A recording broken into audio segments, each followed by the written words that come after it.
A very good evening, dear listener. Welcome back to the News Hour here on Explorer Online Radio. Bringing you the 9 p.m. news is Maleka Kayesu. And in our headlines, State House Anti-Corruption Unit arraigns 2 on charges of intermeddling with property of the deceased. Bukedea District Chairperson by-election to commence.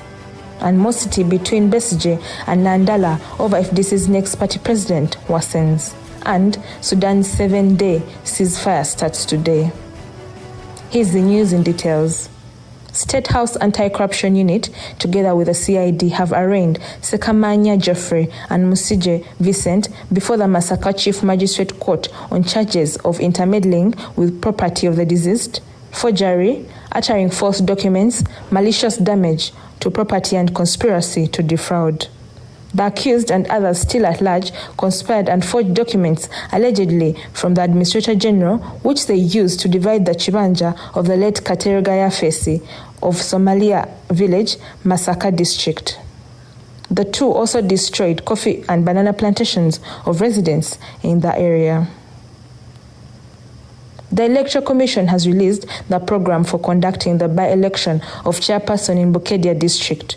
The by-election program will commence with an update of the National Voters Register from Monday 8th to Friday 12th May 2023 at the update stations in each of the 152 parishes and wards in Bukedea District.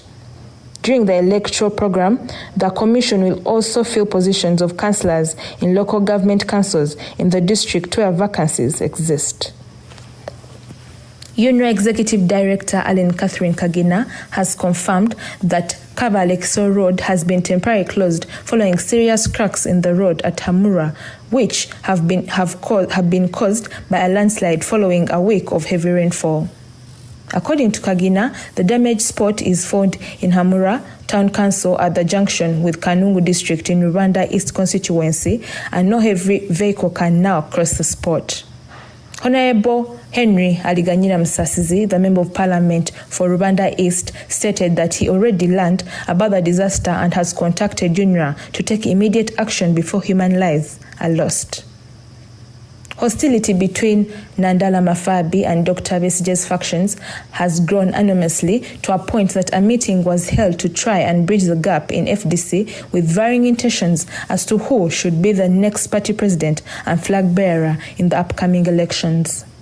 The meeting was held on 2nd May 2023 at the residence of Augustine Ruzindana, an FDC elder and diehard. According to a source, Ruzindana was concerned about the bad blood that was growing among most party members who have opposing objectives. He requested a mediation meeting because he is concerned that the party will further divide. He said, "As elders, we smell bad blood and violence. We cannot just sit back and watch the party disintegrate further, yet we can sit and talk about these problems and solve them amicably." The Anti-Corruption Court in Kololo has today, May 4, 2023, granted the State Minister for Karamoja Affairs, Agnes Nandutu, a cash bail of 10 Uganda million shillings. Justice Jane Kajunga presided over the verdict, which granted bail to the minister based on her medical condition, stating that the information supplied reveals that Nandutu is not in good health condition and that the prison authorities have not submitted any indication that they can handle her illness. According to the judge's ruling, Nandutu was asked to also submit copies of her 2 land titles and passport, while each of her 3 sureties was bonded at 50 million Uganda shillings.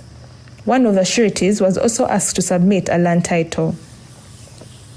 The NRM Deputy Secretary General, Right Honorable Rose Namayanja, arrived at the Galaxy Hotel in Ngora District today for a consultative meeting on the implementation of the NRM Manifesto in Teso Sub-Region, whose countrywide grassroots appeal draws both young and old to advance the party's core principles of democracy, patriotism, Pan-Africanism, and socio-economic transformation.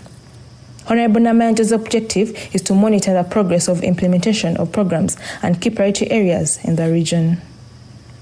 The International Crimes Division of the High Court has confirmed 3 terror-related charges against former Guantanamo Bay inmate Jamal Kiembe. Kiembe went to the United Kingdom in 1998, aged 20, to study a degree in pharmacy. He was, however, arrested in Pakistan in 2002, together with a US operative and suspected Al-Qaeda terrorist, while trying to enter Afghanistan. However, on Tuesday this week, Justice Alice Komhanji confirmed charges of rendering support to a terrorist group, belonging or professing to belong to a terrorist group, and soliciting or inviting support for a terrorist organization. Youths under the political umbrella of the United Forces, which include NUP, FDC, DP, and JEMA of Change activists, have attacked NUP Party President Robert Kyagulanyi and Secretary General David Rubongoya for using and dumping them to rot in Luzira prison. While addressing the press on Wednesday afternoon at Katonga Road PFT offices, activists led by Robert Mayanja of FDC, Habib Buwembo, and Luther Ferdinand accused NUP leaders of deception and being selfish for not helping to secure bail funds for 8 youths who were arrested during the illegal protests over Karamoja and Sheets investigations. Awan Mayanja lamented, NUP leaders, alongside other politicians, organized the street protests against the Anshit saga. They promised to fund all the youths and pay for their allowances and bail money in case they were arrested. It shocks us that up to now, Bobi Wine and Rubongoya have left these helpless young men to suffer in prison. Sudan's warring military factions agreed on Tuesday in principle to a 7-day ceasefire from today, Thursday, to 11th May 2023, in a statement released by the Foreign Ministry of neighboring South Sudan. According to the statement, in which South Sudan offered to mediate in the conflict, President Salva Kiir stressed the importance of a longer truce and named envoys for peace talks, to which both sides had agreed. The credibility of the reported May 4th to 11th ceasefire deal between Sudanese Army Chief General Abdel Fattah Burhan and paramilitary Rapid Support Forces leader General Mohammed Hamdan Daglo was unclear, given the rampant violations that undermine previous agreements running from 24 to 72 hours. And in our last story today, Moscow has today accused the US of masterminding a drone attack on the Kremlin, a charge denied by Washington.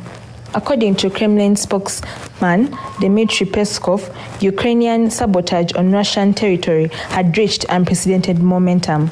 He stressed that President Vladimir Putin was working from the Kremlin the day after the attack, which it said was a Ukrainian attempt to kill him. He said, decisions on such attacks are not made in Kyiv but in Washington. Thank you for listening to us here on Explorer Online Radio, the home of reliable and authentic news. Have a good evening.